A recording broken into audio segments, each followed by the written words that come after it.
मी प्राध्यापक डॉक्टर चंद्रकांत चव्हाण, वालचंद महाविद्यालय सोलापूर. आज आंबेडकराईट हिस्ट्री काँग्रेसच्या आणि मुंबई विद्यापीठ इतिहास विभागाने आयोजित केलेल्या डॉक्टर बाबासाहेब आंबेडकर यांच्या 129व्या जयंतीच्या निमित्ताने जो एक मोठ्या प्रमाणावर वैचारिक चळवळीचा एका अर्थाने ज्ञानयज्ञ म्हणून आरंभलेला आहे, त्याच्यामध्ये एक पुष्प गुंफण्यासाठी आपल्यापुढे आलेलो आहे. आंबेडकराईट हिस्ट्री काँग्रेसचे संस्थापक अध्यक्ष माझे मित्र डॉक्टर संदेश वाघ सर, आंबेडकराईट हिस्ट्री काँग्रेसचे संस्थापक सचिव बनसोड सर, त्याचबरोबर सोलापूर विद्यापीठाच्या या येथील चळवळीमध्ये सहभागी असलेले आमचे अध्यक्ष आमचे मित्र संजय गायकवाड सर, सचिव डॉक्टर एन.डी. बनसोडे सर आणि तमाम सगळेजण या चळवळीमध्ये सामील झालेले सगळे, ज्यांनी मोठ्या प्रमाणावर हे एक वैचारिक चळवळ लोकांपर्यंत पोहोचविण्याचा एक खूप प्रामाणिक अशा प्रकारचा प्रयत्न केलेला आहे, त्या सगळ्यांचं मी अभिनंदन करतो. आणि त्याचबरोबर आणखी एक महत्त्वाची गोष्ट की ज्या वेळेला लॉकडाऊन सुरू झालं कोविडच्या निमित्ताने, आणि हे लॉकडाऊन सुरू झाल्यानंतर लोक सगळे घरात बसलेले होते आणि घरात बसलेल्या लोकांच्या मनामध्ये नाही म्हणलं तरी एक प्रकारचं नैराश्य हे निर्माण झालेलं होतं. अशा सगळ्या परिस्थितीमध्ये सर्वप्रथम ही एक वैचारिक अशा प्रकारची चळवळ सुरू करून ऑनलाईन या माध्यमातून लोकांपर्यंत डॉक्टर बाबासाहेब आंबेडकरांचे विचार पोहोचविण्याची एक अत्यंत कामगिरी असेल तर म्हणजे अनेक संस्थांच्या माध्यमातून आज ऑनलाईन अशा प्रकारची व्याख्यानं होत, विषयांवर होत, या सगळ्याची सुरुवात करण्याचं श्रेय आंबेडकराईट हिस्ट्री असोसिएशनला आहे, संघटनेला आहे. आणि ह्या महाराष्ट्रातील संपूर्ण वेगवेगळ्या सर्व विद्यापीठातील इतिहासांना जोडण्याचं आणि त्याचबरोबर या सगळ्यांमध्ये एक वैचारिक मंथन घडवून आणण्याचं एक महत्त्वपूर्ण अशा प्रकारचं कार्य आमचे मित्र डॉक्टर संदेश वाघ सरांनी केलेलं आहे. खरंच एक खूप मोठं अशा प्रकारचं काम त्यांनी केलेलं आहे. घर बसल्या आंबेडकरांच्या कार्याचे, बुद्धांनी केलेल्या कार्याचे, बौद्ध संघाने केलेल्या कार्याचे, या सगळ्या विषयाच्या अनुषंगाने सरांचं व्याख्यान झालं. या निमित्ताने महाराजांनी केलेले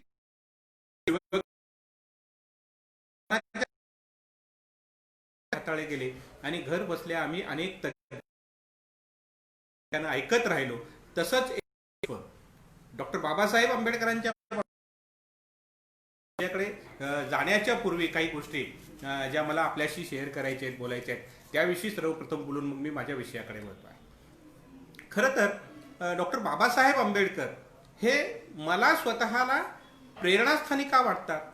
डॉक्टर बाबासाहेब आंबेडकरांचं चरित्र हे माझ्यासह सर्व लोकांनी, म्हणजे जाती धर्माच्या पंथाच्या पलीकडे जाऊन सगळ्यांनी ते अनुसरलं पाहिजे, वाचन त्याचं केलं पाहिजे, चिंतन केलं पाहिजे, मनन केलं पाहिजे. या सगळ्या गोष्टी घडण्याची आवश्यकता का आहे, या गोष्टीच्या संबंधाने थोडक्यात बोलून मी माझ्या विषयाकडे वळणार आहे. खरं तर डॉक्टर बाबासाहेब आंबेडकरांना आपण असेल की ज्ञानसूर्य म्हणलं जातं, किंबहुना ज्यांचा उल्लेख द सिम्बॉल ऑफ नॉलेज, ज्ञानाचं प्रतीक म्हणून डॉक्टर बाबासाहेब ज्या जगाने केला, ज्या जगाने त्यांना ज्ञानसूर्य म्हणून, ज्ञानाचं प्रतीक म्हणून स्वीकारलं, त्या डॉक्टर बाबासाहेब आंबेडकरांना आपण का स्वीकारत नाही असंच बऱ्याच वेळेला दिसून येतं. मी माझ्या विद्यार्थी तुम्हाला जर तुमच्या आयुष्यामध्ये काही बनायचं असेल तर पासून अनेक प्रकारच्या गोष्टी ज्या शिकण्यासारख्या आहेत. आपल्या देशामध्ये संदर्भ ग्रंथांच्यासाठी स्वतंत्र घर बांधणारा अशा प्रकारचा एकमेव व्यक्ती जर कोणी होऊन गेलेले असेल तर ते डॉक्टर बाबासाहेब आंबेडकर आहे. सातत्याने म्हणजे वेगवेगळ्या एक व्यक्ती किती गोष्टी करू शकतो म्हणजे 8.5 वर्ष 9 वर्ष अतिशय कमी वेळेमध्ये त्यांनी इतकंच नाही तर युरोपातून इम्पोर्टेड वस्तू कोणती घेऊन आलो हे कौतुकाने सांगणारी आपली पिढी, परंतु पुस्तकांची किंबहुना मी विद्यार्थ्यांना सातत्याने म्हणत असतो की डॉक्टर बाबा डोळे हे निस्तेज झाले किंवा पाहायला त्यांना धुसर यायला लागलं त्यावेळेला इतका मोठा माणूस म्हणजे संपूर्ण चातुर्वर्ण्य व्यवस्थेच्या या सगळ्या लढ्यामध्ये सगळ्या प्रस्थापितांच्या विरुद्ध छातीचा कोट करणारा हा मनुष्य ज्या वेळेला ढसढसा रडायला लागतो आणि का बरं तुम्ही रडताय बाबासाहेब म्हणून विचारल्यानंतर बाबासाहेब असं म्हणतात की जर मला पुस्तकं वाचायला तर माझ्या जगण्याला काही अर्थ नाही. म्हणून शिक्षणाच्या क्षेत्रात येणाऱ्या सर्व तरुणांनी आपण सर्वप्रथम जर कोणती गोष्ट केली पाहिजे तर ज्ञानसाधनेचा, अखंड ज्ञानसाधनेचा बाबासाहेबांचा हा जो काही वसा होता, हा जो काही वारसा आहे, तो वारसा आपण सगळ्यांनी चालवणं हे अत्यंत आवश्यक आहे. बाबासाहेब आपल्याला अनेक दृष्टिकोनातून ज्ञात आहे. म्हणजे कायदेतज्ञ म्हणून बाबासाहेबांचं असलेलं कर्तृत्व आपल्याला माहित आहे. त्याचबरोबर प्राध्यापक म्हणून त्यांनी केलेलं काम माहिती आहे.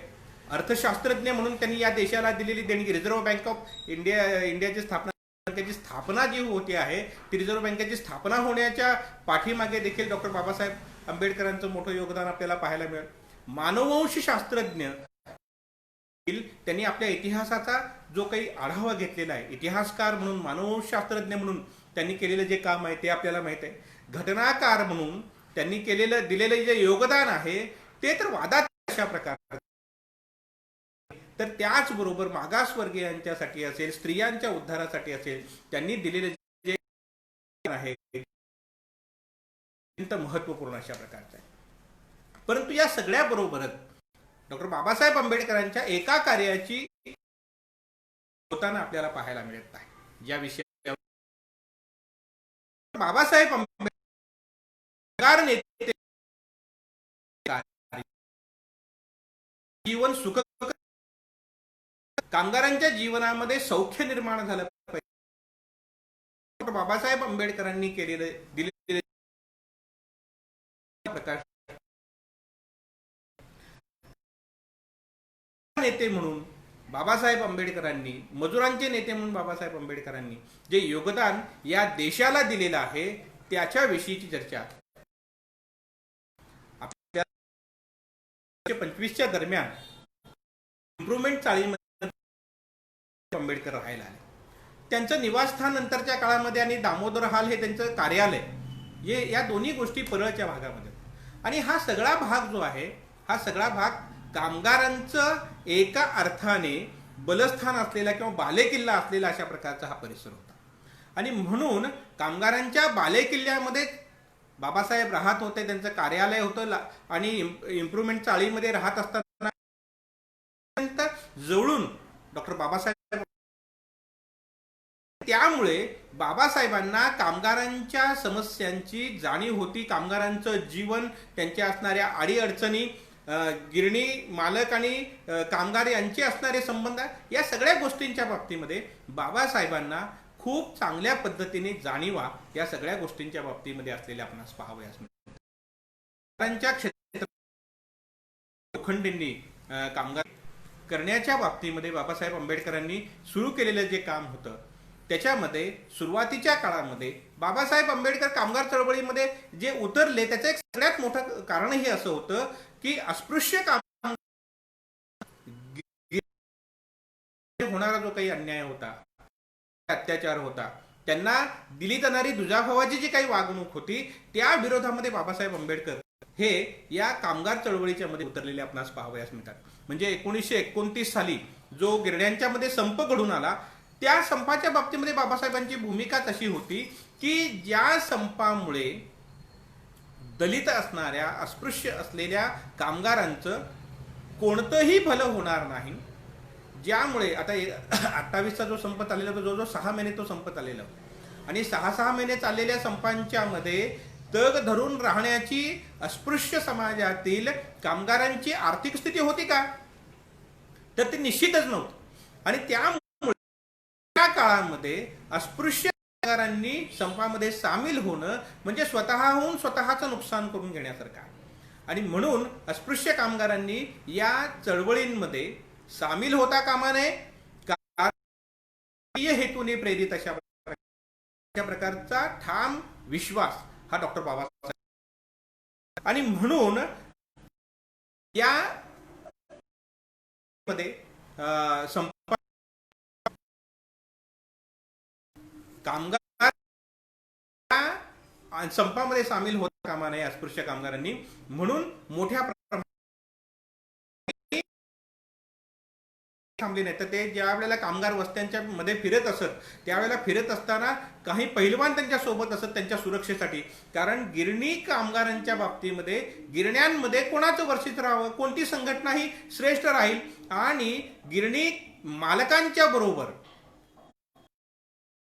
असणारा करारमदार आहे त्या सगळ्या गोष्टींच्या मध्ये आपल्याला स्थान असलं पाहिजे. यासाठी म्हणून तिथे असणाऱ्या संघटनांच्या कामगारांमध्ये सातत्याने भांडणं होत असत, मारामाऱ्या होत असत, एकमेकांचे खून पाडेपर्यंत हे प्रकार चालत असत.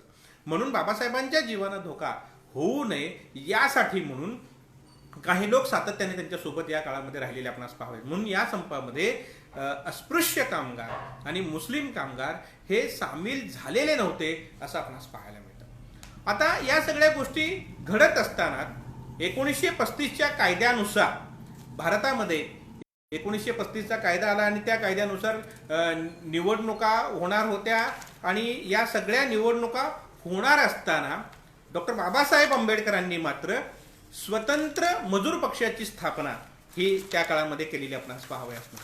आता स्वतंत्र मजूर पक्ष जो बाबासाहेबांनी स्थापन केला 15 ऑगस्ट 1936ला बाबासाहेबांनी स्वतंत्र मजूर पक्षाची स्थापना केली. आणि ही स्वतंत्र मजूर पक्षाची स्थापना करत असताना बाबासाहेबांचं धोरण काय होतं? तर केवळ अस्पृश्यांसाठी आपल्याला काम करायचं नाही, तर राजकीय अशा प्रकारचं बाबासाहेब कष्टकरी जे लोक आहेत ते स्पृश्य असू द्यात अस्पृश्य असू द्यात या सगळ्यांच्या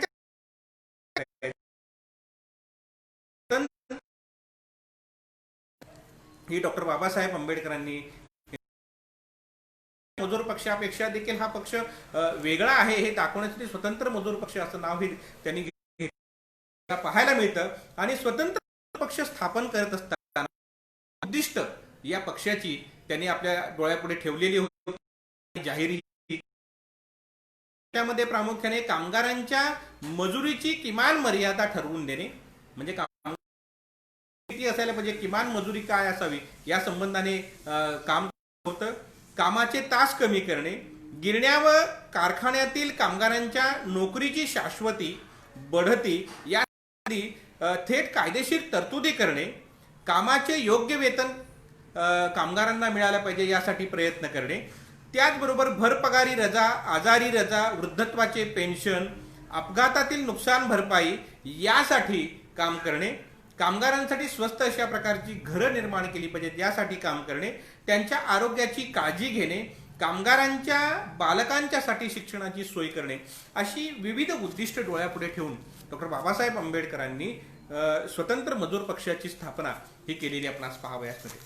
स्वतंत्र मजूर पक्षाची स्थापना करून त्यांनी आपलं काम सुरू केलं आणि त्याच वेळेला येणाऱ्या निवडणुकांच्या मध्ये जवळजवळ उमेदवार बाबासाहेबांनी मजूर पक्षाच्या माध्यमातून निवडून आणल्याने मुंबई प्रांताच्या विधानसभेमध्ये मजूर पक्षाचे 18 प्रतिनिधी हे गेलेले आपल्याला पाहायला मिळतात.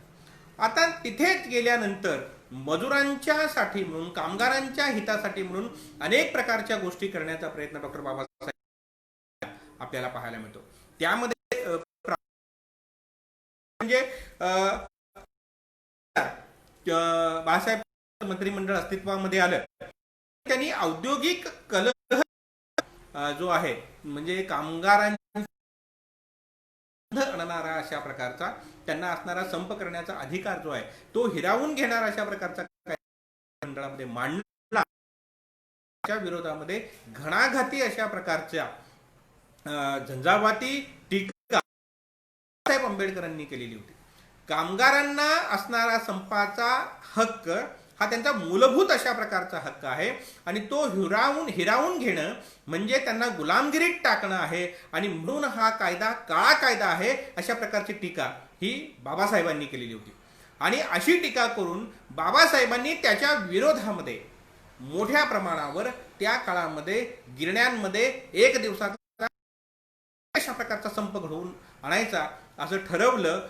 कम्युनिस्ट नेते डांगे असतील, परुळेकर मंडळी जी होती ही मंडळी बाबासाहेबांच्या सोबत यावेळेला आली आणि या सगळ्यांनी मिळून बाबा एक संप घडवून आणतात. 7 नोव्हेंबर 1938 या दिवशी गिरण्यांमध्ये हा संप घडवून आणायचं बाबासाहेबांनी ठरवलं.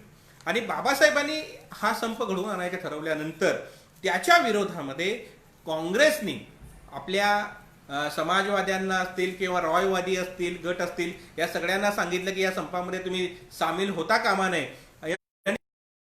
तर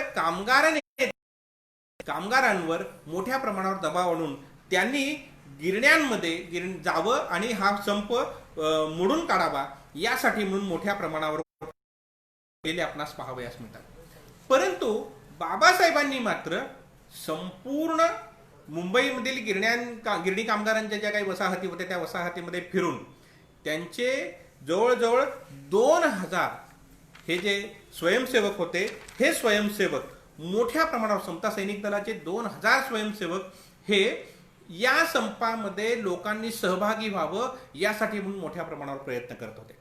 आंबेडकरांच्या बरोबर जमनादास मेहता हे देखील हा संप यशस्वी करण्यासाठी फिरत होते आणि या दोघांनी मिळून मोठ्या प्रमाणावर हा संप यशस्वी करण्यासाठी म्हणून प्रयत्न केले. त्याच्याबरोबर कम्युनिस्ट नेते सुद्धा सगळे सामील झालेले होते आणि हा संप मोडून काढण्याचा पुरेपूर प्रयत्न सरकारच्या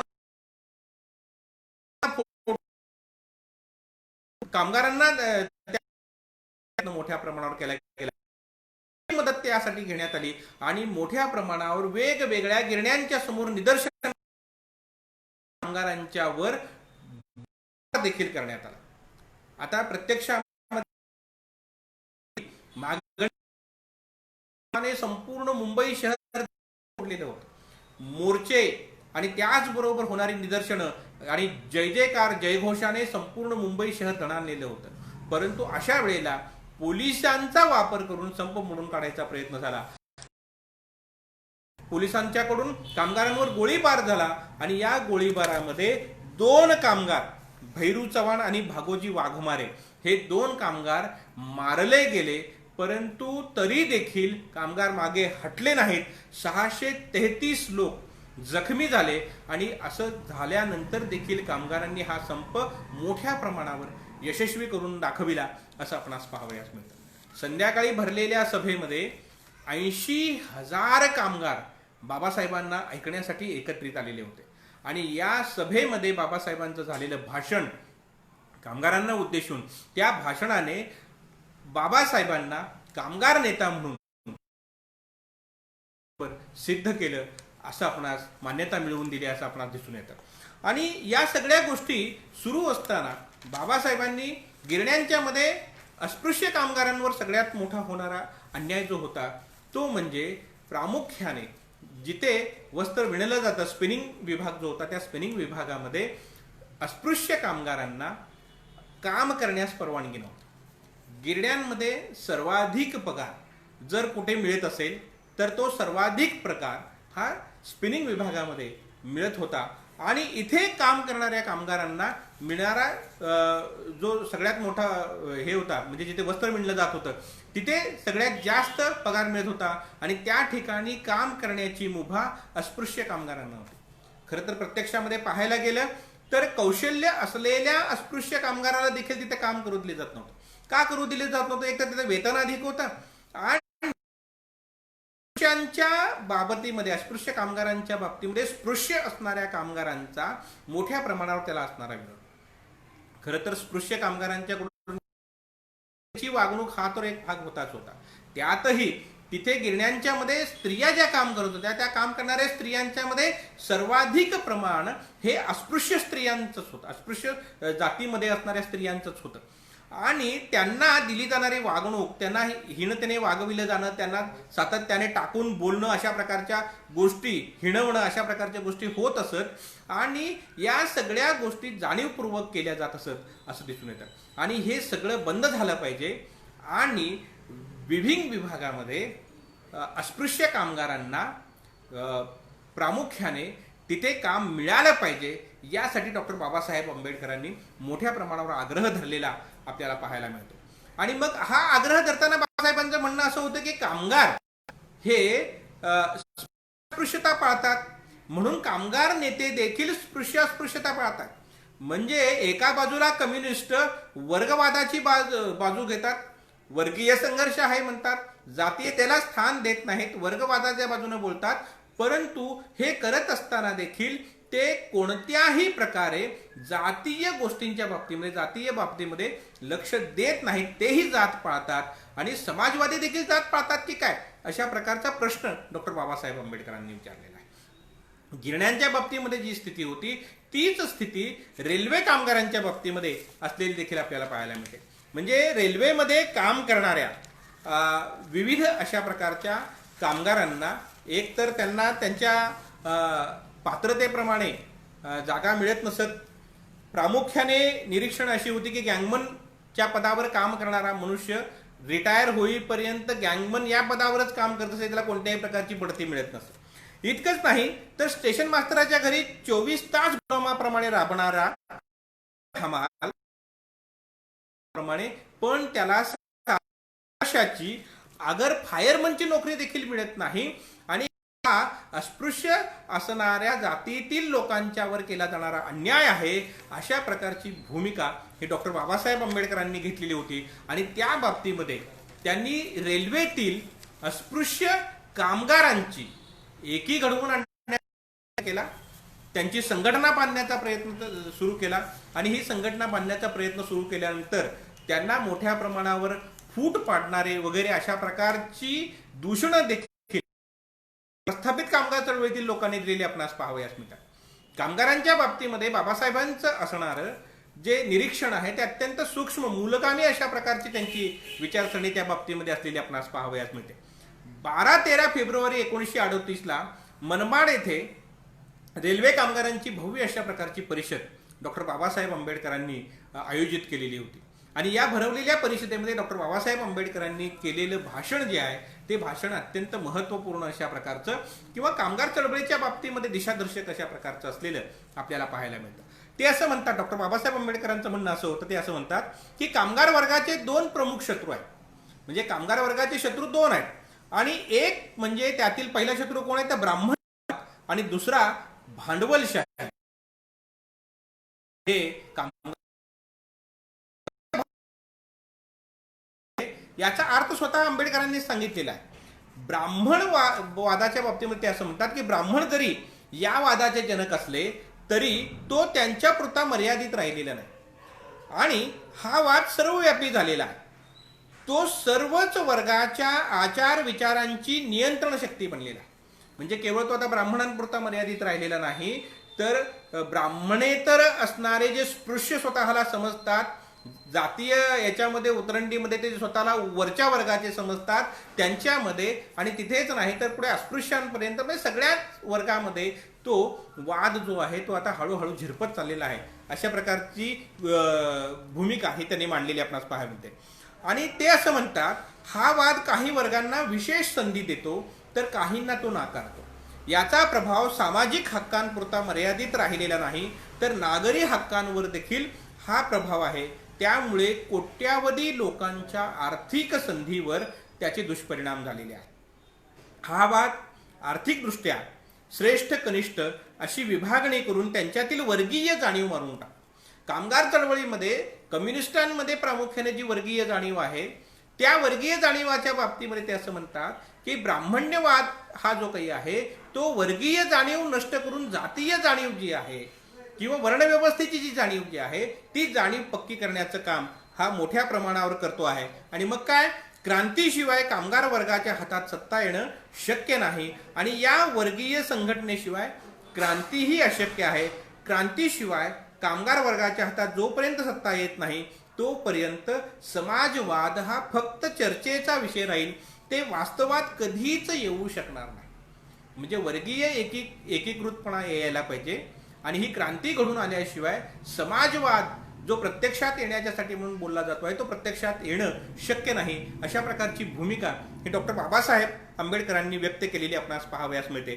ते पुढे असं म्हणतात की ब्राह्मण्यवाद ही एक जिवंत शक्ती असून प्रभावी आहे, ती जोपर्यंत प्रभावी आहे तोपर्यंत कामगार संघटनांनी व ब्राह्मण्यवादाविरोधात सर्व शक्तीनिशी संघर्ष केला पाहिजे. भांडवलशाही विरोधी होणाऱ्या संघर्षात जेवढी शक्ती वापरावी लागेल तेवढीच शक्ती ही या संघर्षात वापरावी लागेल. म्हणजे ब्राह्मण्यवादाच्या विरोधामध्ये जो संघर्ष करावयाचा आहे, कम्युनिस्टांना केवळ भांडवलशाहीच्या विरोधामध्ये संघर्ष करायचा, परंतु कम्युनिस्टांना जसा भांडवलशाहीच्या विरोधामध्ये संघर्ष करायचा आहे त्याकरता जितक्या मोठ्या प्रमाणात गोष्टी प्रत्यक्षामध्ये लढ्याच्या माध्यमातून उतरवायच्या आहेत त्यासाठी जेवढा संघर्ष करावा लागेल तेवढाच संघर्ष हा ब्राह्मण्यवादाच्या विरोधामध्ये करावा लागेल. आणि तो जोपर्यंत नष्ट होत नाही तोपर्यंत सामाजिक समता प्रस्थापित होणं शक्य होणार नाही. आणि सामाजिक समता प्रस्थापित करायची असेल तर ब्राह्मण्यवाद सर्वप्रथम आपण नष्ट केला पाहिजे. ही भूमिका डॉक्टर बाबासाहेब आंबेडकरांनी इथे मांडलेली दिसून येते. त्याच्या पुढे जाऊन ते असं म्हणतात की कम्युनिस्ट हे मोठ्या प्रमाणावर आपल्या राजकीय असणाऱ्या उद्देशांना साध्य करण्यासाठी म्हणून कामगारांचा वापर करतात. म्हणजे केवळ कामगारांचं हित साध्य करणं हे कम्युनिस्टांचं ध्येय नाही, तर त्याबरोबरच कामगारांचा वापर करून आपली जी काही राजकीय ध्येय आहेत, राजकीय उद्दिष्ट आहेत ती साध्य करण्यासाठी म्हणून मोठ्या प्रमाणावर ते कामगारांचा वापर करून घेत आहेत. म्हणून कामगारांनी निवडणुकांच्या माध्यमातून त्यांनी काय केलं पाहिजे तर स्वतःचा स्वतंत्र अशा प्रकारचा पक्ष निर्माण केला. निवडणुकांच्या माध्यमातून त्यांनी सत्तेत आलं पाहिजे. ते जोपर्यंत सत्तेत येणार नाहीत तोपर्यंत त्यांच्या हिताचे कायदे होणार नाहीत, त्यांना आवश्यक अशा प्रकारची व्यवस्था निर्माण होणार नाही. परंतु राजकीय येत असताना काय केलं पाहिजे, केवळ कामगार वर्गाचा विचार करून चालणार नाही, ही बाबासाहेबांची भूमिका आहे. म्हणजे कामगारांच्याच बाबतीमध्ये केवळ आपल्या संघटनेचंच हित साध्य करण्याच्या बाबतीमध्ये जर त्यांनी विचार केला तर हे त्यांचं तात्कालिक ध्येय ठरेल असं डॉक्टर बाबासाहेब आंबेडकर म्हणतात. म्हणजे त्यामुळे अंतिम उद्दिष्टापर्यंत जाता येणार नाही, ती एक मोठी गफलत ठरेल. म्हणून कामगारांनी ही गोष्ट लक्षात ठेवली पाहिजे की त्यांनी आपल्या राजकीय पक्षाच्या माध्यमातून सामाजिक व्यवस्था बदलण्याचं, म्हणजे काय करायचंय तर व्यवस्था बदलण्याचं काम हे त्यांनी मुख्य उद्दिष्ट, अंतिम उद्दिष्ट हे ठेवलं पाहिजे. ही बाबासाहेबांनी घेतलेली भूमिका आहे. स्वातंत्र्य, समता आणि बंधुभाव ही तत्वे मानणारी नवी व्यवस्था निर्माण करणं हे कामगारांचं, कामगारांच्या पक्षाचं, कामगार संघटनांचं ध्येय असलं पाहिजे, उद्दिष्ट असलं पाहिजे. ही बाबासाहेबांची भूमिका या बाबतीमध्ये अत्यंत महत्त्वपूर्ण अशा प्रकारची असलेली आपणास पाहावयास मिळते. आता या बाबतीमध्ये खरं तर एम.एन. रॉय हे खूप मोठे साम्यवादी विचारवंत होऊन गेले, समाजवादी विचारवंत होऊन गेले. एम.एन. रॉय सारखा कॉम्रेड माणूस मात्र निवडणुकांना विरोध करतो, ही गोष्ट खूप विचित्र अशा प्रकारची बाबासाहेबांना वाटत होती. पक्ष असावा या गोष्टीला एम.एन. रॉय विरोध करतात, ही गोष्ट त्यांना पटत नव्हती. आणि ते असं म्हणतात की एम.एन. रॉयांच्या बाबतीमध्ये असं असू शकतं की त्यांना साम्राज्यवादाच्या विरोधातला लढा हा खूप महत्त्वपूर्ण वाटत होता. साम्राज्यवादाविरोधचा लढा आधी आपण लढला गेला पाहिजे आणि त्यानंतर मग आपण या सगळ्या गोष्टींच्याकडे, राजकीय स्वातंत्र्याच्या गोष्टींच्याकडे वगैरे पाहिलं पाहिजे, अशी कदाचित त्यांची भूमिका मध्ये. बाबासाहेब असं म्हणतात, समजा आपण साम्राज्यवादाच्या विरोधातला लढा लढलो, साम्राज्यवाद जिंकला आणि इंग्रज, ब्रिटिश सोडून निघून गेले, तर त्याबरोबर भारतातील व्यवस्था बदलेल का? येथील जमीनदार, येथील गिरणी मालक, येथील सावकार हे सगळे ब्रिटिशांच्या सोडून जाणार आहेत का? जर ते भारत सोडून ब्रिटिशांच्या बरोबर जाणार नसतील तर मात्र एक गोष्ट आपण लक्षात घेतली पाहिजे की आपल्याला त्यांच्या विरोधामध्ये, त्यांनी केल्या त्यांच्याकडून होणाऱ्या शेतकऱ्यांच्या, शेतमजुरांच्या, त्याचबरोबर कामगारांच्या शोषणाच्या विरोधामध्ये आपल्याला संघर्ष करावा लागेल. आणि मग हा जो काही संघर्ष आहे तो साम्राज्यवादाच्या लढा लढल्यानंतर, तो जिंकल्यानंतर मग पुन्हा नव्याने सुरू करण्याच्या ऐवजी आपण तो लढा आताच लढायला सुरुवात केली पाहिजे, अशा प्रकारची एक भूमिका डॉक्टर बाबासाहेब आंबेडकर घेतात. आणि म्हणून एक व्यापक स्तरावर कामगार चळवळीकडे बघत असताना देखील केवळ अस्पृश्य कामगारांच्या पुरते ते मर्यादित राहत नाहीत, तर सर्व वंचितांच्या बाजूने, सर्व शोषितांच्या बाजूने, तो कोणत्याही जातीचा, धर्माचा असू दे, त्याच्या बाजूने बाबासाहेब उभारतात. ही बाबासाहेबांची दृष्टी जी आहे ती अत्यंत व्यापक अशा प्रकारची दृष्टी इथे आपल्याला पाहायला मिळते, असं आपल्याला दिसून येतं. आणि मग डॉक्टर बाबासाहेब आंबेडकरांनी हे सगळं करत असताना त्यांना समाजवाद्यांकडून खूप आशा होती, अपेक्षा होती, परंतु प्रत्यक्षामध्ये समाजवाद्यांकडून मात्र त्यांना फारसं सहाय्य झालं नाही, असं आपल्याला दिसून येतं. म्हणजे समाजवादी हे काँग्रेसच्या अंतर्गत राहूनच काम करण्याच्या विचारांचे होते, ते त्यातून बाहेर पडायला तयार नव्हते. इतकंच नाही तर काँग्रेसकडून कोणत्या प्रकारची मदत होण्याची शक्यता नव्हती. बाबासाहेबांचं म्हणणं असं होतं की शोषक वर्ग जो आहे, जो शोषण करतो, त्या वर्गाचं प्रतिनिधित्व किंवा त्या वर्गाला चालणारा अशा प्रकारचा हा पक्ष असल्या कारणामुळे शोषितांच्या बाजूने तो उभं राहणार नाही. आणि म्हणून काँग्रेसकडून असेल, समाजवाद्यांच्याकडून असेल, फारसं सहाय्य आपल्याला या बाबतीमध्ये होणार नाही, अशा प्रकारची एक भावना डॉक्टर बाबासाहेब आंबेडकरांची त्या बाबतीमध्ये असलेली आपणास पाहावयास मिळते. आता बाबासाहेबांनी केवळ कामगारांच्यासाठीच काम केलं का? खरं तर बाबासाहेब आंबेडकर मुंबई म्युनिसिपल कॉर्पोरेशनच्या संघटनेचे देखील, कामगार संघटनेचे देखील अध्यक्ष होते. मजूर पक्षाने मोठ्या प्रमाणावर वेगवेगळ्या ठिकाणी झालेल्या अशा प्रकारच्या आंदोलनांमध्ये सहभाग घेतला. गिरणी कामगारांच्या बाबतीमध्ये जसा घेतला त्याच पद्धतीने त्यांनी मोठ्या प्रमाणावर आणखी एक गोष्ट केली, म्हणजे विडी कामगारांचा प्रश्न असेल, तोही प्रश्न, वऱ्हाडामधील विडी कामगारांचा जो काही प्रश्न होता, म्हणजे त्याचे अस्पृश्य प्रमाणावर तिथे अन्याय होत होता.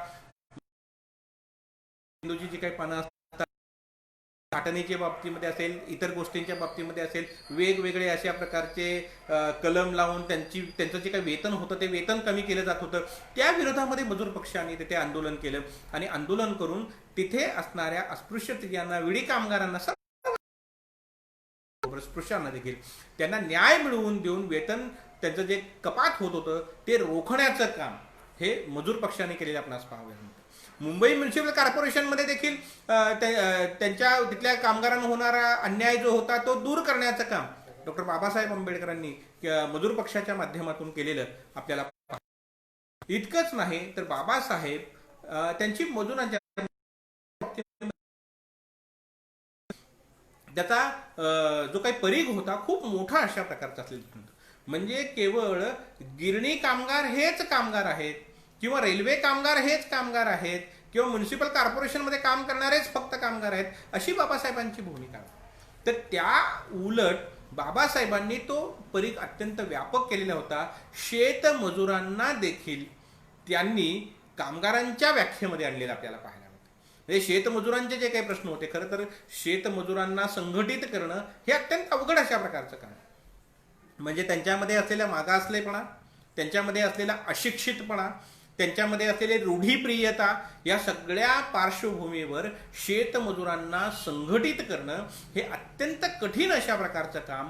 परंतु ते प्रत्येक याच्यावरून कौशल्य किती मोठं होतं लक्षात येतं. म्हणजे शेतमजुरांना प्रामुख्याने खोतांच्या बाबतीमध्ये त्यांनी मांडलेलं असलेला ठराव असेल की शेती करणाऱ्या व्यक्तीलाच शेतीची मालकी मिळाली पाहिजे, अशा प्रकारची एक भूमिका डॉक्टर बाबासाहेब आंबेडकरांनी घेतली. म्हणजे शेतमजूर जो शेतावर प्रत्येक त्या शेतीचा मालक झाला पाहिजे, ही भूमिका घेऊन डॉक्टर बाबासाहेब आंबेडकरांनी ठराव हा याच्यामध्ये विधिमंडळामध्ये मांडलेला होता. इतकंच नाही तर खोतीचा प्रश्न जसा बाबासाहेबांनी मांडला त्याच पद्धतीने त्यांनी महार वतन रद्द करण्याच्या संबंधाने हे ठराव मांडला आणि ते वतन रद्द करण्याचा प्रयत्न, प्रत्यक्षामध्ये ते वतन रद्द झालं नाही. पुढे जाऊन बाबासाहेबांचा हे जे काही म्हणणं होतं ते प्रत्यक्षामध्ये यशवंतराव चव्हाणांच्या मंत्रिमंडळाच्या, म्हणजे यशवंतराव चव्हाण मुख्यमंत्री असताना त्यांनी मंत्रिमंडळामध्ये हा ठराव मांडून ते प्रत्यक्षामध्ये बाबासाहेबांचं स्वप्न आणलेलं आपल्याला पाहायला मिळतं. परंतु या माध्यमातून होणारा जो काही अन्याय होता तो अन्याय दूर करण्याचा प्रयत्न तिथेही बाबासाहेबांनी केलेला आपणास पाहावयास मिळतो. आता हे सगळं आपण जेव्हा पाहतो तेव्हा मजूर पक्षाच्या माध्यमातून, स्वतंत्र मजूर पक्षाच्या माध्यमातून खूप मोठ्या प्रमाणावर कामगारांच्या मध्ये जागृती घडवून आणण्याचा प्रयत्न, कामगारांच्या मध्ये संघटन घडवून आणण्याचा प्रयत्न, म्हणजे गिरणी कामगार असतील, शेतमजूर असतील किंवा महापालिकेमध्ये काम करणारे, म्युन्सिपल कॉर्पोरेशनमध्ये काम करणारे कामगार असतील, विडी कामगार असतील, अशा सगळ्या कामगारांच्या, रेल्वे कामगारांच्या संघटना स्वतंत्रपणे उभा करून त्यांचे प्रश्न हे सोडविण्याचा प्रयत्न डॉक्टर बाबासाहेब आंबेडकरांनी केला. सुदैवाने डॉक्टर बाबासाहेब आंबेडकरांना एक मोठी संधी त्यानंतरच्या कालखंडामध्ये मिळाली, ती म्हणजे बाबासाहेबांना प्रतिनिधी म्हणून म्हणा, मंत्रिमंडळामध्ये म्हणून काम करण्याची संधी ही त्यानंतरच्या कालखंडामध्ये मिळालेली आपणास पाहावयास मिळते. 20 जुलै 1900 डॉक्टर बाबासाहेब आंबेडकरांनी मजूर मंत्रिपदाची सूत्र आपल्या हाती घेतली. आता ही सूत्र हाती घेतल्यानंतर बाबासाहेबांनी आजपर्यंत कामगारांच्यासाठी म्हणून जे जे करण्याचा विचार मांडलेला होता, प्रत्यक्षामध्ये ते आणण्याची संधी मजूर बाबासाहेबांच्याकडे आल्या आणि त्यामुळे या सगळ्या गोष्टी प्रत्यक्षात आणण्याचा प्रयत्न हा त्यांनी केलेला दिसून येतो. बाबासाहेबांच्या कामगाराच्या म्हणजे त्यांनी सेवा योजन कार्यालयांची केलेली सुरुवात, जे अनुभवी व अर्धशिक्षित तंत्रज्ञ निरनिराळ्या योजनांमधून विकासासाठी म्हणून सरकारकडून वेगवेगळ्या अशा प्रकारच्या योजना या राबविल्या जात होत्या. अर्धशिक्षित असलेले जे काही मजूर होते, कामगार होते, असत या गिरणीमध्ये किंवा वेगवेगळ्या कामगारांना ज्यांना नोकरी नाही अशा बेकारांना नोकरी मिळवून देण्याचा मार्ग हा सेवा योजन कार्यालयांची स्थापना करून डॉक्टर बाबासाहेब आंबेडकरांनी मोठ्या प्रमाणावर दिलेला आपणास पाहावयास मिळतो. बाबासाहेबांचं हे या देशाला दिलेल्या कामगार क्षेत्रामधील एक मोठं अशा प्रकारची देणगी आहे, योगदान आहे असं म्हटलं तर वावगं ठरणार नाही. कारण आपल्याला ज्ञात असेल, माझ्या वयाची जी काही मंडळी आहेत त्यांना उमेदवारीच्या काळामध्ये जेव्हा शिक्षण पूर्ण झाली तेव्हा आपण सगळ्यांनी सेवा योजन कार्यालयांमध्ये जाऊन नावं नोंदवलेली आहेत, आपलं शिक्षण, आपल्या इच्छा अपेक्षा नोंदवलेल्या आहेत आणि मग या सेवा योजन कार्यालयाकडे जशी मागणी येईल, कारखान्यांच्या मधून असेल, वेगवेगळ्या कार्यालयांच्या मधून असेल, त्याप्रमाणे त्या व्यक्तींना कॉल लेटर्स जायचे आणि मग मुलाखतींना जाऊन लोक हे त्या ठिकाणी रुजू व्हायचे. हे जे आपण जे काही अनुभवलं ते सुरू होण्याचं काम आणि स्वातंत्र्योत्तर कालखंडामध्ये लोकांना मोठ्या प्रमाणावर सेवा मिळवून देण्याचं काम, म्हणजे सेवेची संधी मिळवून देण्याचं काम हे डॉक्टर बाबासाहेब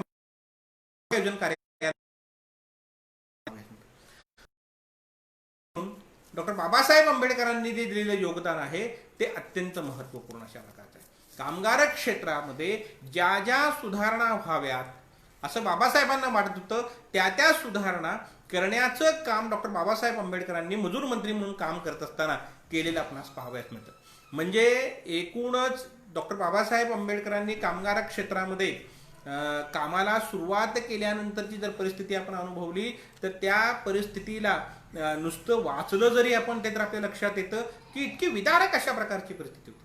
म्हणजे वर्णनं आहेत की सकाळी सोडलेली गुरं जी दिवसभर रानामध्ये चरायला जातात ती सुद्धा संध्याकाळी परत येतात, दिवस मावळायला गोठ्यामध्ये परत येतात.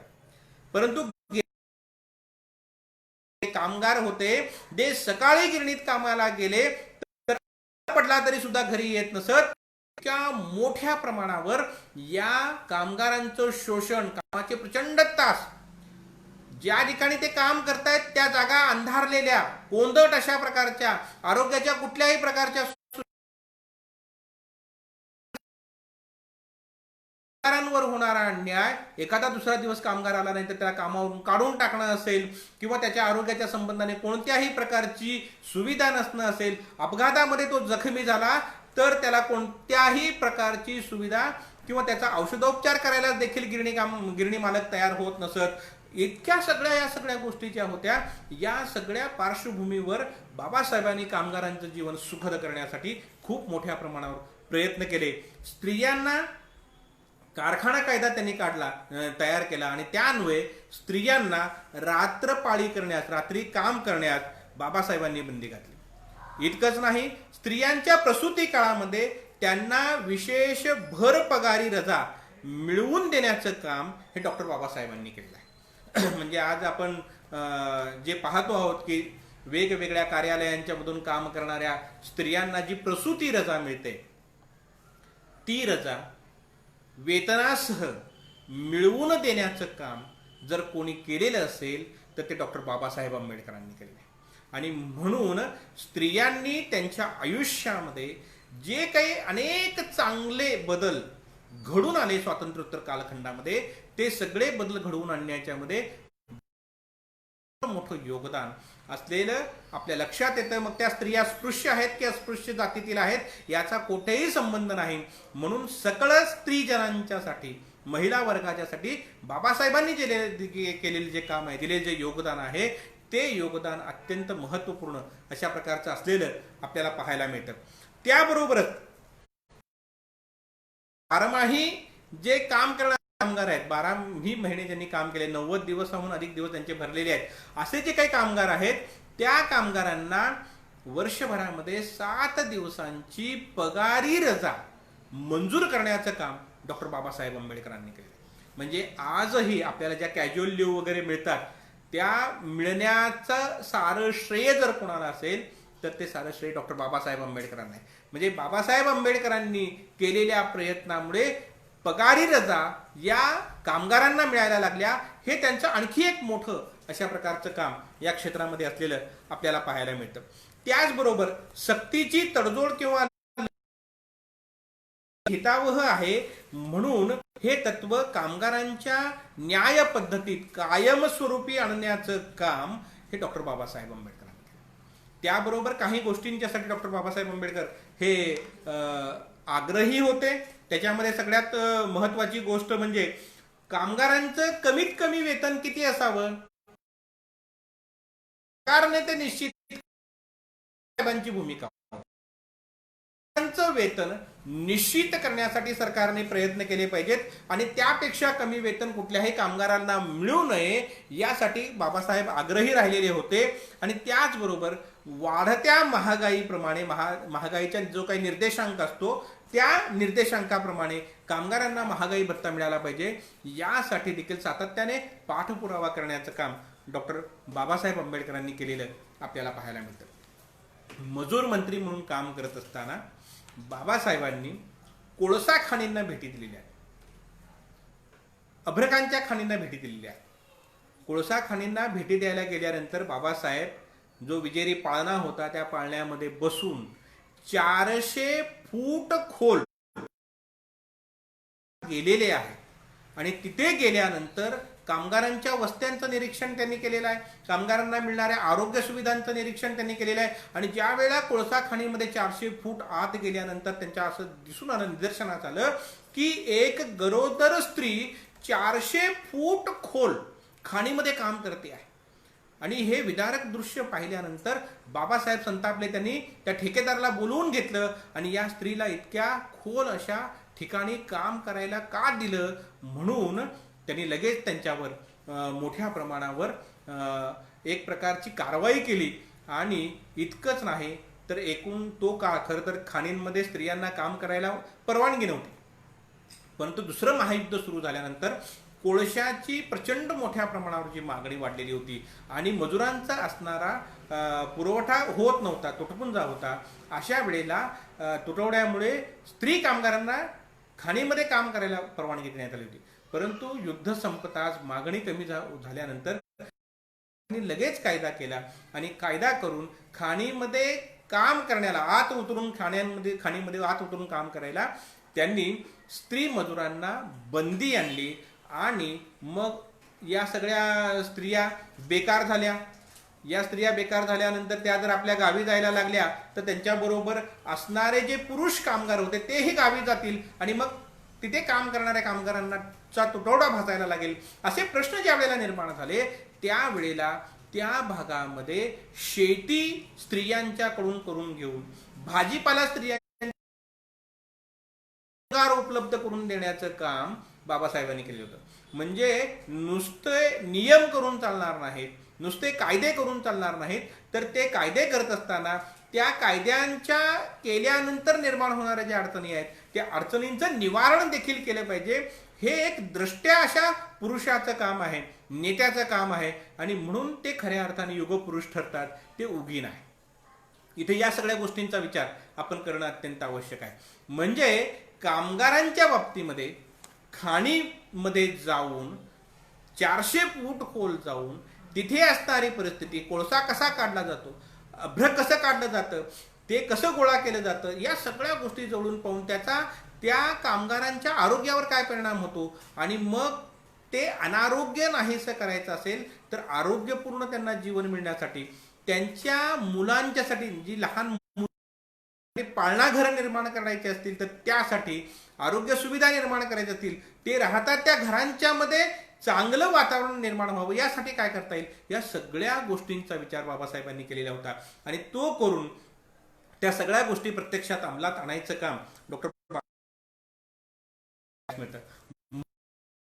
मजूर मंत्री म्हणून बाबासाहेबांची कारकीर्द ही अतिशय उल्लेखनीय अशा प्रकारची राहिलेली आपणास पाहावयास मिळते. त्यानंतर पुढे बाबासाहेब भारताचे पहिले कायदा मंत्री बनले. मोठ्या प्रमाणावर आदर सत्कार व्हायला लागले. सत्कार सोहळ्यामध्ये बाबासाहेब अत्यंत सुरेख अशा प्रकारचं भाषण आहे. बाबासाहेब असं म्हणतात, ते काय म्हणतात, हे पद आपण जे स्वीकारले आहे ते केवळ माझा मान सन्मान वाढावा, कीर्ती वाढावी किंवा माझ्या विद्वत्तेचं प्रदर्शन व्हावं म्हणून मी या पदाचा स्वीकार केलेला नाही. मग या पदाचा स्वीकार मी का केलेला आहे, कायदा मंत्री हे पद मी का स्वीकारलेलं आहे, तर त्याविषयी बोलताना बाबासाहेब असं म्हणतात की या योगे मला दलित बांधवांना माणुसकीचे हक्क घटनेद्वारे प्रदान करता येतील, दुर्बल शोषित पीडित कामगार वर्गाला अधिक न्याय देता येईल व मी व्हॉइसरॉय यांच्या मंडळावर कामगार सभासद म्हणून, कामगार मंत्री म्हणून असताना जे कामगार विषयक कायद्यांचे अपूर्ण काम राहिलेले आहे ते पूर्ण करण्याची अधिकृतरित्या संधी ही मला प्राप्त झालेली आहे. ज्या गोष्टी करायच्या होत्या पण प्रत्यक्षात त्यावेळच्या धोरणांच्यामुळे करता आलेल्या नसतील, चहामळ्यांमध्ये काम करणाऱ्या मजुरांच्या संबंधाने असतील, खाण कामगारांच्या संबंधाने असतील, गिरणी कामगारांच्या संबंधाने असतील, आणखी जे काही कायदे त्यांना व्हावेत असं वाटत होतं, त्यांच्या जीवनामध्ये बदल घडण्यासाठी ते आवश्यक आहेत असं वाटत होतं, ते सगळे कायदे करण्याची संधी म्हणजे अपूर्ण राहिलेलं काम मजूर मंत्री म्हणून ते पूर्ण करण्याची संधी आज मला प्राप्त झालेली आहे. आणि ती संधी जी आज मला प्राप्त झालेली आहे त्या संधीसाठी म्हणून मी कायदा मंत्री केलेला आहे, ना की माझी विद्वत्ता दाखविण्यासाठी, ना की म्हणजे छोट्या मोठ्या गोष्टींच्या मधून प्रसिद्धी प्रचंड मोठ्या प्रमाणावर असतो. या सगळ्या गोष्टी जेव्हा आज आपण अनुभवत आहोत,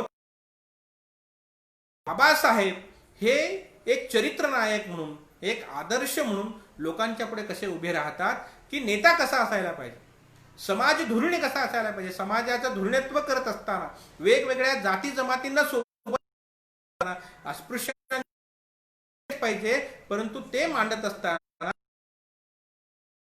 देखील कसा विचार करा. म्हणजे बाबासाहेब कामगार चळवळीच्या बाबतीमध्ये बोलत असताना देखील असं म्हणत असत की अस्पृश्यांचं हित जेथे साध्य होत नाही त्या कुठल्याही परंतु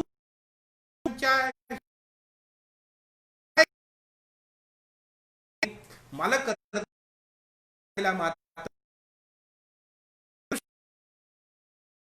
कामगारांच्या सोबत आहे आणि सर्व कामगारांनी मिळून तो लढा लढला पाहिजे. म्हणून 1938चा जो लढा आहे तो सार्वत्रिक सगळ्यांच्या सोबत मिळून बाबासाहेबांनी लढलेला होता. स्वातंत्र्योत्तर काळामध्ये जे झालेले अत्यंत महत्वपूर्ण अशा प्रकारचे कायदे आहेत, म्हणजे औद्योगिक कलह कायदा असेल 1947चा, किंवा कारखाना कायदा असेल 1948, किमान वेतन कायदा ज्यासाठी बाबासाहेब मोठ्या प्रमाणावर प्रयत्न करत होते की कामगारांचं किमान वेतन ठरलं पाहिजे आणि ते सरकारने ठरवलं पाहिजे. ते भारत स्वतंत्र होईपर्यंत शक्य झालेलं नव्हतं. मजूर मंत्री म्हणून त्यांना ते करता आलेलं नव्हतं ब्रिटिश काळामध्ये, परंतु आता मात्र ते करणं त्यांना शक्य. 48चा असेल, हे सगळे कायदे हे बाबासाहेबांनी केले कायदा मंत्री म्हणून आणि कामगारांच्या जीवनामध्ये एक चांगली परिस्थिती, सुखद परिस्थिती निर्माण करण्याचा प्रयत्न हा त्यांनी केलेला दिसून येतो. यानंतर राज्यघटनेच्या माध्यमातून देखील त्यांनी प्रयत्न केले आणि कामगारांच्या जीवनामध्ये सौख्य निर्माण करण्याचा प्रयत्न केला. राज्यघटनेमध्ये त्यांनी राज्य धोरणाची काही निदर्शक सामील केलेली आहेत. त्या समाविष्ट केलेल्या राज्य धोरणाच्या निदर्शक तत्वांच्या मध्ये ते असं म्हणतात की त्यात सर्वांना कामाचा, शिक्षणाचा, सरकारी सहाय्याचा अधिकार, प्रसूती, निर्वाह वेतन, उद्योगधंद्यांच्या व्यवस्थापनात कामगारांचा सहभाग आणि त्याचबरोबर बालकांच्या करिता मोफत आणि सक्तीच्या शिक्षणाची तरतूद. आणि आणखी एक महत्वाची गोष्ट जी बाबासाहेबांनी केली ती खूप महत्वपूर्ण आहे. म्हणजे आज आपण सर्व सरकारी क्षेत्रांच्या मध्ये की एकाच पदावर काम करणाऱ्या स्त्री आणि पुरुष कामगारांना समान वेतन दिलं जातं. आणि हे जे काही समान वेतन, पूर्वी स्त्रियांना दुय्यम लेखून स्त्रियांना दिलं जाणारं वेतन जे होतं ते पुरुष कामगारांच्या पेक्षा कमी होतं. आजही असंघटित क्षेत्रामध्ये ती गोष्ट आपल्याला पाहायला मिळते. असंघटित क्षेत्रामध्ये कामगारांना, पुरुष कामगारांना असणारं वेतन अधिक आहे, स्त्री कामगारांना असणारं वेतन हे न्यून असलेले, कमी असलेले आपल्याला पाहायला मिळतं. परंतु सरकारी, निमसरकारी कार्य जे समान दिलं जात आहे त्याच बाबासाहेब आंबेडकरांच्या कार्याला असलेलं आपणास पाहावयास मिळतं. आणि म्हणून मजूर मंत्री म्हणून काम करत असताना आणि त्याच्या आधी स्वतंत्र मजूर पक्षाचं काम करत असताना त्रिसदस्यीय लवाद म्हणजे प्रत्येक वेळेला सातत्याने कम्युनिस्ट पक्ष आहे, आंदोलन करतो आहे. त्यामुळे कामगारांची स्थिती सुधारण्याच्या ऐवजी